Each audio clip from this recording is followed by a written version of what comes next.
hold on. Is that you? Is that you, Mr. James McGrath? Yeah, Andy Gaunt, it is. And I'm actually looking at you. The viewers can't tell this, but I am looking at you, and I have missed your slightly odd-looking hairdo and your beautiful face.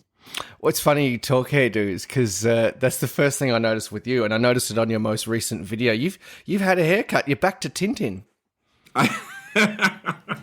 I am back to Tintin, yeah. My 90s Friends Chandler do didn't really pass the Ruthie Baker test, my wife. She made me get a cut in the end, basically. Yeah, do you know what? They hold a lot of sway, don't they? They really do. Yeah, they really do. I didn't mind it, but you know what? After the last couple of months of doing numerous exhaust mods to my car, even I was getting fed up with the old, middle part flapping in my face when I was getting hot and sticky.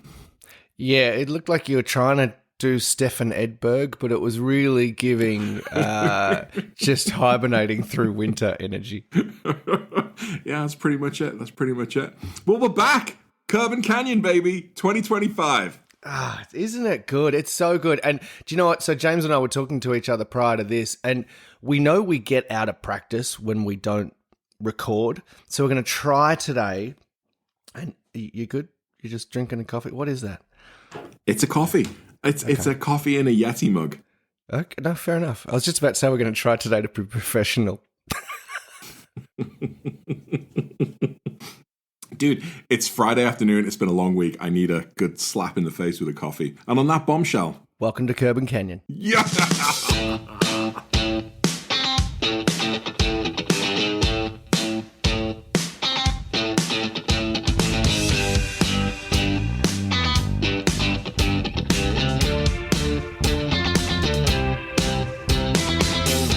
I've missed you saying that. It's funny, isn't it? It's so when we use FaceTime, sometimes we just use FaceTime audio, but not to get too inside baseball on how we record this thing that we do once every 6 months. But today we're on video and it's working. We can see one another. Yeah, it's on. Very like cool. Donkey Kong. Very cool. Dude, so I've got to admit something before we really get into the agenda. About a week ago, and I think this is just a product of how busy I've been recently with, just life. But I felt like I was cheating on you a good week and a half ago. So here's the scenario. Andy Brooks of Nineworks fame sends me a note over one of the, 20 WhatsApp Nineworks feeds that I get pinged at constantly. I need to figure out how to stay up stay more up to date. But Andy hit me up saying, hey, you want to record with us on the pod, here are some details, blah, blah, blah, next Tuesday. One, I assumed it was the Nineworks podcast. It wasn't. And two, I assumed you were going to be there. And as we got started, I suddenly realized it was just going to be the James McGrath solo show with Andy. Even Sibley didn't turn up. It was just me and Andy talking cars. What the hell? Okay. It was great. It was fun, but without my podcasting partner there taking the piss out of me and saying intelligent things, I kind of felt a little bit left alone.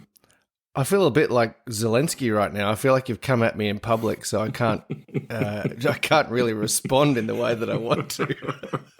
It was the bad positive. We do the best podcast. It's the best podcast. Everyone's going to listen to our podcast. It's going to be brilliant. It was a fantastic, amazing podcast. So hold on. So what was it the Nineworks podcast or no? What was it? No, speaking of inside baseball, it's just an additional podcast reporting that Andy's doing for the Nineworks, God status people, or the hero status, or what have you. Yeah. So it only gets released on Patreon, and right. It's HOW, Head Over Wheels. So it was basically Andy and I talking about my Porsche ownership story, and honestly, it was loads of fun. I mean, Andy Brooks is a really nice guy. He was sitting in his garage with his new quote unquote SE behind him, which was getting all of my attention. And we just spent 45 minutes talking about my world of Porsches. Really, I was quite flattered that they invited me on. But Sibley didn't turn up. Just you and him, just having a good time, huh? I'm telling you, man. Since the end of 9/11, Sibley's gone big time, and I'm just too small time for him. Obviously, yeah. Right, Andy was probably like, "Hey, we got James on from Also Amateur," and Sibley was like, "Chump, you do that solo." And that's that you thought, I better get a haircut for this? What? Like, it looks like you took it seriously. Exactly. Well, okay. Well, I just need to process that for a minute. It does. I don't want to use words like betrayal. But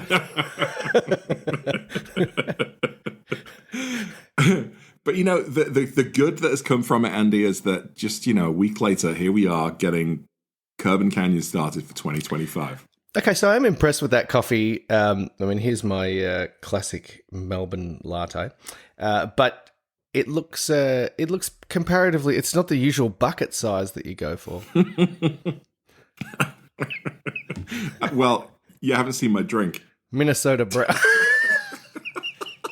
What is that? A big gulp? Dude, so this actually is a big gulp. I didn't buy it. Ruthie brought it home. To be fair, Ruthie brought it home from the gas station, but she thought I might want... Don't, hold up. You can't go putting this on Ruthie. She brought it home from a gas station because she knows that's what you like. Yeah, but this coffee is actually in a smaller Yeti mug. It is, yeah. It's good. It's good for like a small size Starbucks coffee, and it keeps your coffee warm for hours. Does that doesn't look like it would fit in the classic Porsche cup holders, though, right? No, it doesn't. No, to be fair, it doesn't fit in any. Doesn't fit in any cup holders. Actually, right? It's useless. Great. Well, hey, so we've not recorded, obviously, since November. My God, has the world changed in that time. But the way we figured today is, you know what? It's just like, for you all listening in, it's like just catching up with a Porsche mate you haven't spoken to in ages. That's kind of what today's conversation is going to be about, right? Like, what have we been up to? Yeah, exactly. I mean, I don't want to say you were too lazy to do show notes, but yeah, let's just play it that way, shall we, lad? Okay, I'm reasonably sure I sent through show notes, including a video of the week, which I'm sure you have poured over from end to end. I have watched the video of the week, and it's another video, Andy, that just kind of gets me excited, but also kicks me in the nuts at the same time, because it's a very visually appealing video of the week. Yeah. We are definitely going to talk about that. But you know what? We do have an agenda. I'm going to flip it a little bit. Last night, so it's Friday night here last night in Melbourne, and often on a Friday night we'll get pizza. I go to my local pizzeria, pick up a couple of pizzas. And if there's one thing I really dislike in the world, it is the person who sits in a public place, be it outside a store, in a cafe, on a train, watching YouTube or something else or TikTok on their iPhone with volume that the rest of us can hear, right? Like that is completely obnoxious, right? Agree? Yeah, that's just rude. So I was sitting outside waiting for my pizza. I was watching your latest exhaust video in public. So can you imagine all these people looking at me as I listened to just sequence after sequence after sequence of revving with different valves open, valves closed, hybrid revving, just the Porsche one revving, and then the Soul Sports exhaust revving.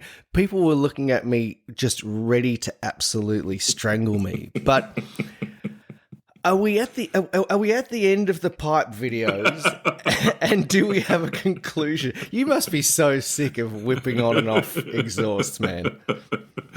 Well, so first off, I think that's now my trademark. If I have any kind of trademark, prior to this, it was stabbing airbags. I think that was my trademark. Now it's making exhaust videos where the action just does not stop. I've gotten so much feedback from people interested in exhausts about how they like that rapid style, and like over and over you can hear it. Yeah. But no, the journey is not even close to completing. So when John Gatos at Soul Performance reached out to me in late autumn last year, so like October timeframe, and came to me with this idea, both very excited about it. We talked about what the progression of videos could look like. And long story short, we came to about a list of six or seven combos that would make a lot of sense. And the idea was, let's try and put together a series of videos that really help people make a decision. Well, do I just get cats or do I get the headers or do I get both? We wanted to help people figure out what kind of configuration makes sense. But it was based on the assumption that I was ultimately going to end on valved exhaust with sport cats, where in the last couple of months, people have been so excited about the X-Pipe. I'm having to make more videos with the X-Pipe. And then we also threw in, well, how about the cat bypass as well as the cats? So, if you can imagine like a three-dimensional puzzle, and just continuing, it's expanding exponentially. So I'm like 6 videos in now, and there are probably going to be another 6. I think.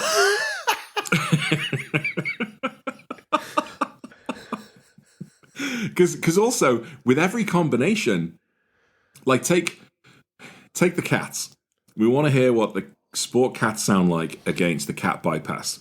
Okay, well that's fine. That's 2 different configurations.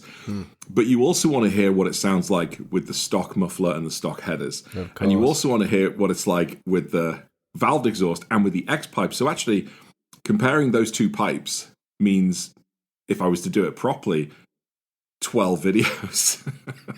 And that's before I get onto the headers. So no, that's getting a little bit insane. But there's probably going to be at least another 4 or 5, maybe 6 videos coming in this series. And I hope at some point before the end of a year, I actually settle on what I want. But it keeps changing. Like, I was convinced that as much as I'd like to have a full Soul exhaust, I think I'd settle with the factory valve muffler with the cats and maybe the header. But then I put the sport cats on with the valved exhaust, and dude, it just sounds so good. It sounds so good. I'm now like convinced, okay, well, if I put the headers on, I'm going to get all 3. I'm going to stick with the original hypothesis, which was all 3 parts. So I just don't know. I don't know. So a question for me as an audience member playing along, when I was watching it last night, one thing that struck me was the difference in volume between, say, version A and version B, whether that's stock cats or soul cats or whatever.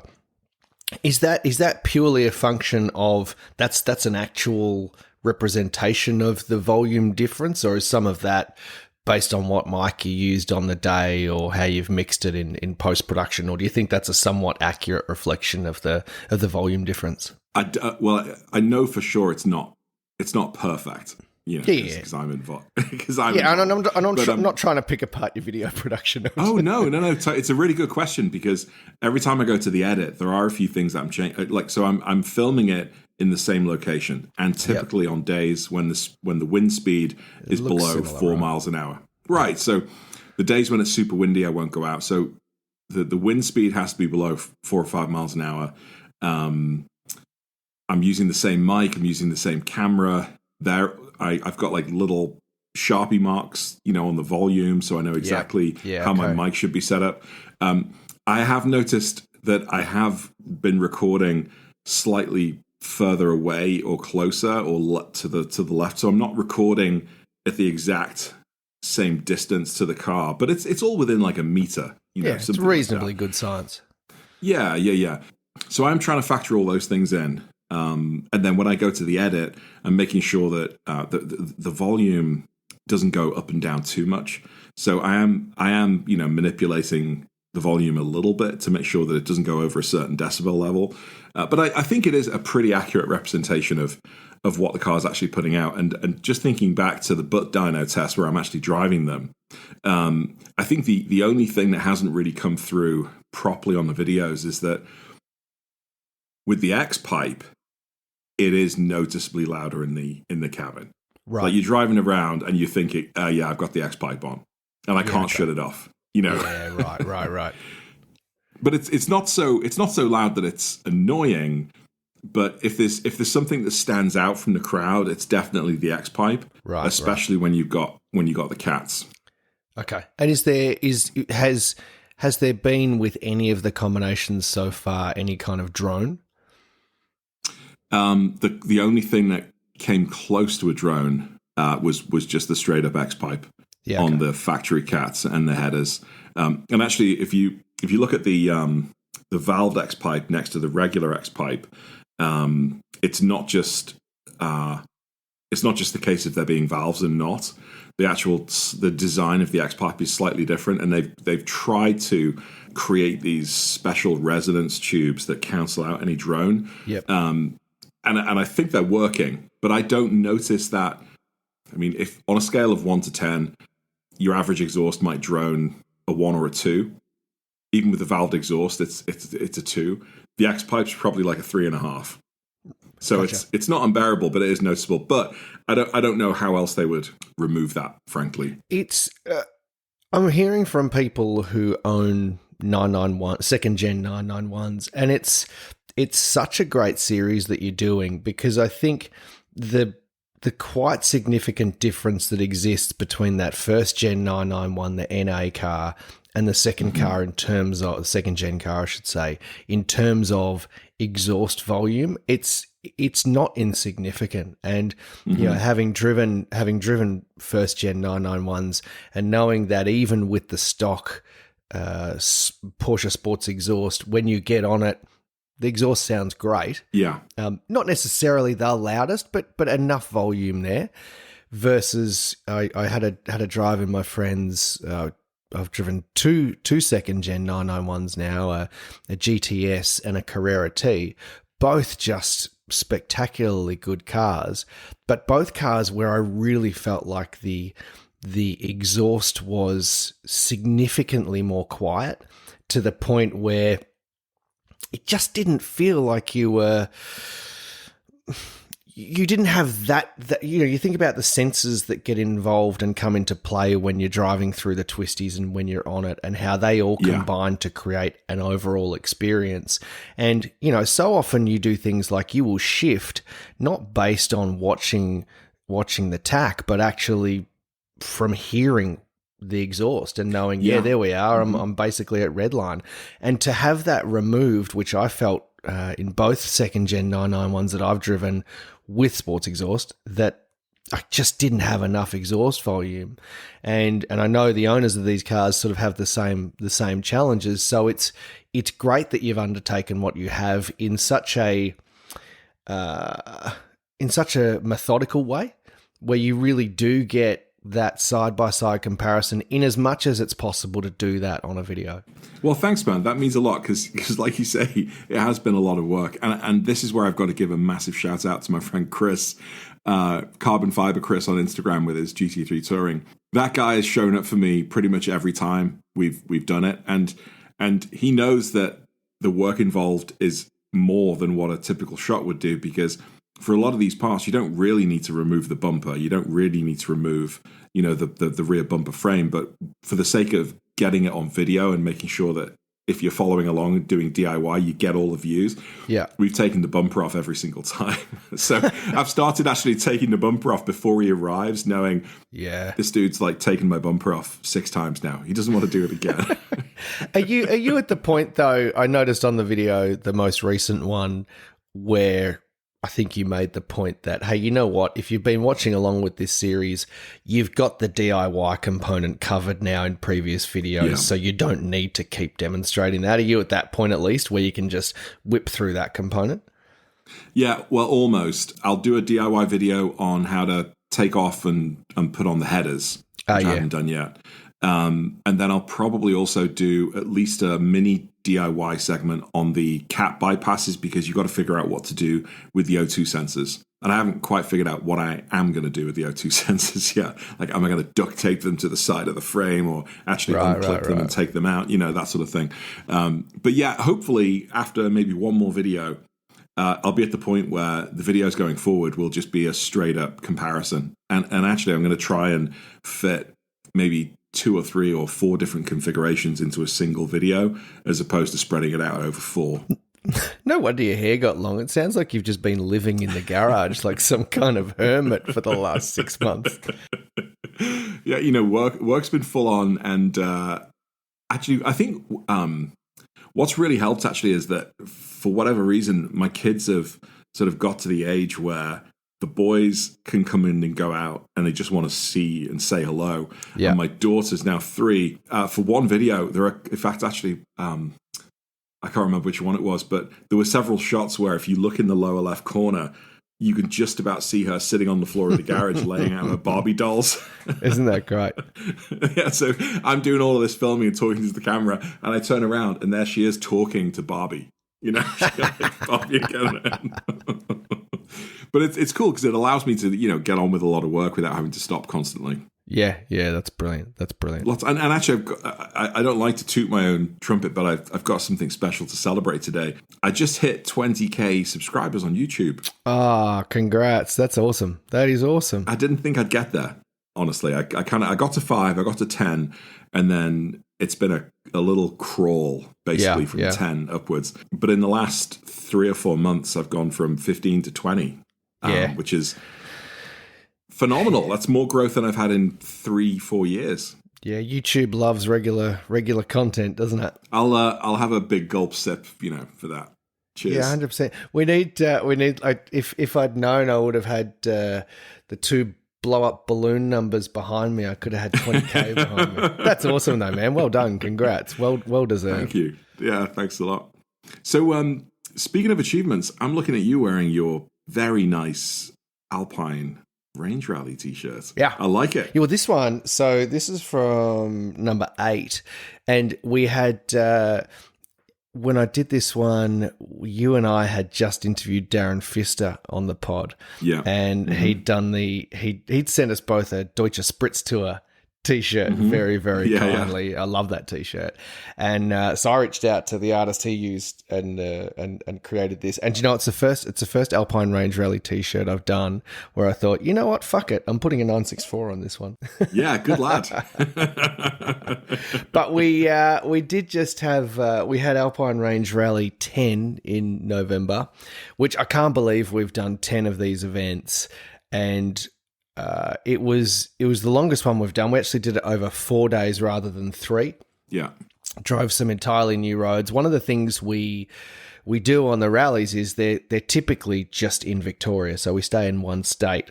But for this one, we actually drove up into New South Wales, which is, for anyone not from Australia, a state just to the north of Vic, and did it over 4 days. So we could drive some new roads, which was a really good and interesting experience. It meant that there was some of our favourite roads that we didn't get to do. But we got to do some other great roads instead. To be honest, I think in doing it that way, there was some excellent driving that we got to do. We drove through an area called Jindabyne in the Snowy Mountains in New South Wales, which was spectacular, and some of the roads through there were terrific. But overall, there was a lot more kind of trudging along highways than I would have anticipated, and some of the roads that I'd heard of or seen on maps actually turned out not to be as twisty as they looked, or perhaps we'd heard. Yeah. And there's a YouTube channel I follow called Ride Day, and it's a guy on a touring motorbike who just does videos of all these great roads, and he's been the best source of information for me in terms of researching roads to drive. And there was one road that he'd done that we got to drive on day 2 in New South Wales. But the interesting thing was all of the twisties in New South Wales had a 60 kilometre an hour speed limit on them. 60, you know, that's like, I don't know what that is, 35 miles an hour or something. 35 miles an hour, yeah. Yeah, like you guys have got really, I guess, stricter enforcement of traffic code over there, right? Your coppers don't like you speeding. Yeah, over here, yeah, it's really not. I mean, if you get caught, it's usually because there's a cop sat in the middle of a small town, in the middle of absolutely nowhere, getting the guys who've been on the highway and now haven't slowed down to 35, where most highway cops, if the speed limit's 50, they'll let you do 65 or 70 without pulling you over unless you're driving like a dickhead. Yeah, no, we are the police enforcement of speed here is incredibly strict. They will do exactly what you said. They'll sit in small country towns, and you know, I'm always at pains to say on the first day briefing, hey, when we drive into towns, first of all, we don't want to be dicks. We don't want to be those guys in Yeah. Porsches driving Yeah. through a country town like idiots. So let's just respect those speed limits. But also for exactly that reason, it'll either be a cop or just a speed camera. But the problem here is if you go 25 kilometers an hour over the speed limit, you lose your license. Oh, wow. Done. Like it's just done. Just like straight up. Yeah, it's like that in the UK. Yeah, you go over yeah. 100, chances are that's it, game over. License gone. And they're really tight on it. So that said, on these twisty roads that were 60, the one thing we sometimes have in the back of our minds, and I'm not going to incriminate anybody here, but is that on a super tight twisty road, police don't tend to hang around those types of roads waiting to bust people for speeding. They're typically, what they do is position themselves where they know cars are likely to overtake other cars on highways, knowing that cars will speed to overtake, and they'll get them there. So, look, the 60 kph roads we still managed to have some fun, which were great. I mean, look, it was funny actually, day 2 on one of these roads, I had one of the greatest moments I've ever had in any of the rallies we've ever done. We were driving, Really? we were driving up this, I think it was called Mount Browning or Mount Brown or something. And the road surface was just incredibly smooth, one of the best road surfaces I've ever driven on. And I was behind my friend Steve, and Steve recently acquired a Zanzibar red 996 GT3. And he's Zanzibar red. I don't think I know that one. Zanzibar is like, it's a metallic, almost coppery orange red. It is such a spectacular color. It's stunning, absolutely stunning. And he's running gold BBS LMs on it. And it is such a good looking car. And it was the first time this car had been out on a rally. And I was following Steve up this road and just loving the view. We weren't pushing all that hard because, again, there were low speed limits. But then there was this one section where the road opened up and our lane opened up into 2 lanes. And so I decided to overtake Steve, and I pulled alongside him. And there's this moment we're driving around a hairpin, and I'm next to him, and I'm in the driver's seat, and I look across at him, and he looks across at me, and it was just this incredible, we're going around this corner, like arms fully locked over, just looking at each other going, how fucking good is this? It was just, it was just phenomenal. And then prior to that, we'd pulled up in this little town for lunch, and, we were getting ready to leave. It was hot, man. It was baking hot all 3 days, like high 30s, which I don't know what that is in Fahrenheit, like 200 or something. It's about 100. That's hot as balls. Yeah. And it was, being in an air-cooled 911 with, questionable air conditioning and a whole lot of glass is not necessarily the most comfortable place. But we were pulled over in this town and parked under all these trees, just relaxing for a minute. And this kid came down with his dad and his grandfather, and was just looking at all the cars, just couldn't believe it. So we had him, he got to sit in all of the cars and stuff like that, and he was just having the time of his life. And my mate Trev, who has this, his car is a car that formerly raced in what was called Nations Cup here in Australia. So it raced at Bathurst and Sandown and all these places, and then became a car that I think got second outright in the Targa Tasmania. So it's a car with actual motor racing history, and he's redone all of the race livery that used to be on this car. He's done it himself by hand. It looks amazing. So he's got all these pet food sponsors all over it. It just looks incredible. It's a race car on the road. And so this kid gets to sit in that, and you can just imagine how stoked this little dude was. So no, look, it was a great run. I got to drive my mate Gerard. He's got a Carrera T that he's not had for that long, 991.2 with a manual. And gee, that was a fun car to drive. That is a lot of fun, that car. I really, really enjoyed it. Drove that on some great twisties in New South Wales. And actually, one of the moments of the rally was also on day 2, we actually took a wrong turn. So I'd done the nav, and something I hadn't anticipated was this one road that was supposed to take us to our final destination that afternoon ended up being a gravel road. And it kind of felt like it was going to become a gravel road as we drove it. But we had, I think it was 10 minutes of driving this road. We turned off the highway, and this road looked like it was driving off into, you could see mountains beyond, and it was kind of flat. And then there were wind turbines everywhere. And it looked like something from the cover of an Evo magazine, just this weird kind of moonscape, like you might have in, I don't know, some of the stuff I've seen from like places like Scotland and stuff. And for whatever reason, it was like we turned off the highway. This road was entirely ours. And everyone just, again, I'll be careful what I say, but everyone just opened up, and it was just amazing. And we're just driving along in this kind of tight formation, and then suddenly we get to the end and realize it was gravel, so we all had to turn around, which wasn't so bad because it meant we then got to do it in reverse, which was magnificent as well. So no, that was good, and it was funny that the second last day we got up, we're in this hotel. And my mate Trev, who's got the race car, comes limping into the breakfast area. His knee has like locked itself out. Like he's like, basically his leg is straight and can't bend.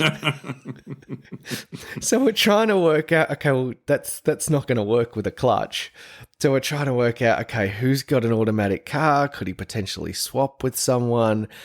And he says, oh, listen, there's a thing I can do. If I lie down, I can kind of lie on my stomach and Mel Gibson, Lethal Weapon. Yeah, like arch my back, and it just kind of goes back into place. So he manages to do that, and it's all good. And I'm like, oh, thank God, that's a relief. And then my phone rings, and I look at my phone. It's my mate Anthony who's with us, and I answer the phone. I'm like, hey man, and he's like, hey dude. I'm like, what's wrong with you? And he's like, I've got food poisoning. I'm like, oh Christ, no. So he'd spent the whole night vomiting and was in a really, really bad way. Like literally could not drive. There was no way he was going to be able to drive. So we went to the hotel and we said, listen, this has happened. He's eaten here and he's got food poisoning. You guys need to look after him. So they said, yeah, we'll keep him in his room. We'll give him the room for another night. So the rest of us then took off and had this great day of driving, actually an incredible day of driving. But Anthony couldn't drive. But then he messages me at like 3:00 and he's like, all right, I'm coming. I'm like, all right. So he did the drive. He kind of did a bit of a shortcut, but he did most of it on his own. Just did he slap on an adult diaper? Yeah, I don't know.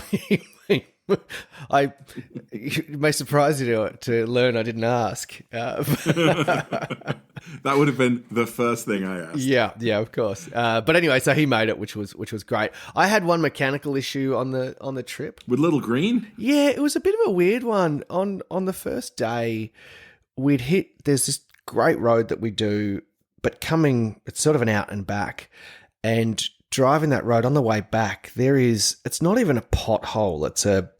It's like a dip in the road. And there's just this temporary road hazard sign that warns you it's coming up. But the road hazard sign is positioned, I don't know, 2 meters before the dip. So you're coming around a bend at full noise. You see the sign, you go, wait, what? Come. And when you hit it, it's an impact. It feels like it's ripped the front end off the car. It's that bad. And so anyway, I hit that and it was nasty. Everyone did. And then we stopped a little bit later on, and suddenly I noticed that I was parking the car, and every time I was maneuvering it and turning the steering wheel to the left, I could hear this like groaning sound. Oh no. And that got in my head a little bit. I don't think it felt any different, but I must confess that on the subsequent days, there were times where I just thought, I don't know what's going on there, and it kind of just messed with my confidence in the front end of the car a little bit. So one road that we love, I just sort of sat at the back and trundled along, just not wanting to weight it up too much. To be honest, I think it was just a bushing or a rubber or something. So I don't think it actually was anything to be worried about, but it was playing on my mind for the remainder of the trip, unfortunately. And have you had it checked out since, or it's sort of gone away? Well, yeah. So I had I got home, took the left front wheel off to have a look, and there's a rubber boot that goes over the CV joint. And I could see that boot was torn, and I could actually grab it, push it in and out, and it would make the exact noise, right? So I'm like, oh, that's all it was. So I took it to my friends at 9 Auto. They replaced that. That was no problem. Got the car back, and I was happy. But I didn't listen for whether or not it was still doing it or not, because I was so convinced that I'd identified the cause. And then a couple of weeks ago, I noticed it was actually still doing it. So, and it was doing it consistently every time I got in the car, and I couldn't work out what it was. So I took it back to 9 Auto, and the day I took it to them, I get in the car that morning, it's not doing it. I'm like, of course it's not. Of course it's not. So I take it to them, and I said, listen, good luck diagnosing it, because for whatever reason, sod's law, it's not actually doing it today. So they've gone over it top to bottom, gone over everything on the front end. There's nothing they can see or identify that would do it. I'm not surprised by that. I think it's virtually impossible to diagnose something like that if you can't even hear it, right? So anyway, we'll just I'll just keep driving it till a wheel comes off mid-corner. Yeah. Well, so you said earlier that, it's been several months since we recorded the last pod, and that was with Tommy in November-ish, I guess. Yeah. The world has changed a lot since then, but there's been quite a lot of movement and things happening in the Porsche world. The 992.2, electric vehicles here and there, maybe actually a slight reverse in policy on some of the EVs. But before we get into that, what I've got to ask you is, have you looked at any of the cars recently? Are you still as in love with Little Green and committed to her or him as you have been? Because when these things start to happen in the Porsche world, like the 992.2, I don't want a 992.2, but for whatever reason, in the last couple of weeks, I've been thinking, well, maybe I'll go and see what's out there. These other people are getting new cars. Maybe there's something in my future, but there isn't going to be. But what about you? No, look, always looking. I'm in this space at the moment where Little Green is occupying a space in my world again of I will never let that car go. Yeah, sometimes I vacillate on that, but I just can't see that happening. I agree with you. So two things. First of all, when you look at pricing on second gen 992s, I just can't see value in those cars versus buying something else. For us, something like a GTS, I've seen the reviews on the new GTS. It looks amazing. I watched Lee's, I watched Catchpole, all of them, and they're all talking about how great it sounds, how incredibly well that hybrid system works in terms of delivering power. Doesn't there's no turbo lag anymore. It doesn't feel like a hybrid. I love it all, but for us here, that car's all close to $500,000. Bloody hell. And here's the thing, right? For $500,000, I could theoretically get a 992 GT3 for less than $500,000. Oh, really?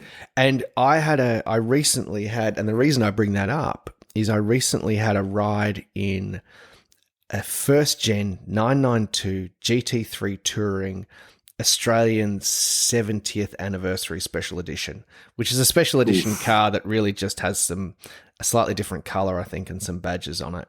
But I got this ride not just out on the street, but actually this dude, John, who came on a drive with us, great guy, and I chased him up Mount Donabuang, which is a stunning road, and we got to the top of the hill, and I said, hey, John, how about you take me for a run back down the hill? And I'm a terrible passenger, right? I hate being a passenger. But going in this GT3 touring back down the hill and then obviously back up to the top again, honestly, man, the difference between... I didn't quite realize the difference between a GT3 and a regular Carrera. It is such a different experience. Every single sense was just synapses popping, just I'm sitting there, the sound, the brakes, the acceleration, the cornering, the turn in, all of these things just absolutely blowing my mind. And so the idea that I would go and buy a brand new or near new Carrera S versus a couple of years old GT3, or even, the dream is still a second gen 991 GT3. That's me too. Yeah. That's the car for me. Yeah, that absolutely. And this summer is hopefully the summer I'm going to get to drive Chris's GT3 touring. Nice. I've been giving him shit recently, actually, because I still haven't yet got behind the wheel of that. But, if I was in his shoes looking at me, I probably wouldn't want me driving that car anyway. So he's completely forgiven. What's he done to that car? What mods has he done to that car? Anything? He's not too many Doesn't things. Need much, right? Well, that's the thing. Straight out of the box. He did a bunch of mods on his 991.1 turbo, and they were all very tasteful and really cool. So far on the touring here, he's installed the Soul X pipe, and he really or the X pipe delete, right? Basically, is what it is, muffler delete, and he's really happy with that. He's got a numeric shifter waiting to go in. Oh, cool. He's playing around with the idea of getting some new wheels, like painted wheels, to go with the car. And then he's also playing around with the idea of getting like a racing livery. And you mentioned that earlier about your friend putting one on that car before. Chris has got the idea of they're not the martini stripes, but the liveries that essentially they're very uniform and they go front to back, and they sort of deviate in the middle. They go across the doors. Even a couple of different shades of color changes you get to the back, kind of like the RSR. Yeah. He's been playing around with a couple of different designs there, and he got a quote from a local shop the other day. They wanted like $9,000 to put on cheap. A racing livery, and they said, we'll throw in free ceramic coating afterwards. And he's like, well, actually, he's already got, a $1,500 ceramic coating job on. So to do that, they've got to scrub off $1,500 from his car, basically, and then put the livery on, and they'll put it back on for free. I mean, and something that's going to be temporary anyway. Long story short, he's got some decals online, and this summer he's going to try and have a go doing them himself. And I've got nothing but respect and also dread and fear for him doing it, because the times I've tried to put decals on... Well, didn't they blow off in the wind? Those did. But no, just doing the Porsche door decals that I've got now, I tried to do those first. I followed all the instructions from all the YouTube videos, the lubrication, the squeegee, blah, blah, blah. Could not for the life of me get rid of the bubbles. Just couldn't do it. Yeah. And imagine putting those not only all over your car, but on a GT3 Touring. I mean, if I put them on my Carrera like I did the yellow stripes and they were a fuck up, I just pulled them off right there and then before Cars and Coffee. I couldn't care less. But if that had been a GT3 Touring with $9,000 worth of livery on, oh my God, forget it. No, not doing that. No, absolutely not. So you asked me the question. I'll put it back to you. What about you? Are you thinking maybe something in the future? What are your plans look like? Well, or hopes and dreams, maybe. Well, hopes and dreams. In all seriousness, the more I drive this 991.2, the more I am just confident that it is the car for me. Unless a 991.2 GT3 Touring or a GT3 drops out of the air and arrives at my door, I'm not going to be getting rid of it anytime soon. But the new owner of Bluey contacted me recently. So I sold Bluey just over a year and a half ago at auction. It went to an owner on the East Coast. That owner a year or so later, having tracked it, has now sold it on to somebody else at the track. And that owner got in touch with me. And just the fact that he got back in touch with me and I was talking about Bluey and reminiscing about Bluey, I half wondered if he was going to offer to sell it back to me. Right. And honestly, I might be tempted to buy Bluey back. Or get another 996 or an older car to do, for another project. Yeah. But of course it's a money thing, but it's more a practicality of space. Yeah. I've got I've got a 3-car garage, which now I've got a lift in it, is really a 2-car garage. Yeah. You can park the 2 SUVs side by side in the 2-car space, but you can't really open the doors anymore. So I park my Cayenne on the street or on the driveway. But I'm really half seriously thinking about a garage condo, one of those off-site special condos. I can put a loft in there. I can watch TV. I can work, because I work from home. And down below the loft is enough stall space for maybe 3 or 4 cars. And if that is the case, then maybe another 996 project or something similar will be in my future. But as far as a expensive purchase on a Touring or a GT3 or what have you, that's not coming anytime soon. It's interesting, the idea of buying back a car you've had before, isn't it? Because there's such a nostalgia there, such a desire to relive it. It's like getting back together with an ex. I think that's what it is. I wonder. I wonder if it would deliver or not, or if you just get it back and be like, yeah, I actually, that's right. I had my time in this, and I moved it on for a reason. If my ex had, traveled the world and shagged 100 strangers, I probably wouldn't be too excited about getting back together with her. But if my ex had just been to a yoga retreat for a few months and had come back in better shape, maybe I would be tempted to give it another go. Ruthie, if you're listening, I'm sorry it's taken this turn. Oh, goodness. I don't know. I think... It would depend on the condition, of course, but I wouldn't be interested in buying back any of my other cars apart from the 997.1. That still holds a really special place in my heart. And I know the owner of that one as well, and he's been taking great care of it. And he took my lobster claw wheels off, but apart from that, it's still exactly the same. I love lobster claws on a 997. Michael Baff pulls it off. I love them. One of yours? No, lobster claws on a 997 are just, that's perfection to me. I just think they're sorry. No, I love them. I think they're such a great wheel. I hate seeing them on anything else. Like you see people put them on like a 996. I always think that looks weird. But yeah, on a 997, I absolutely love it. Do you know what? I'm the same with my GT4. That car was, I had to move it on to use the money for other things. So I've got unfinished business with that car. I freaking loved that car. It was such a good thing. So yeah, I would take that car back. Although, do you know what? No, I won't say that. I was going to say something disparaging about the guy who bought it. that let's just say that wasn't the most enjoyable sale.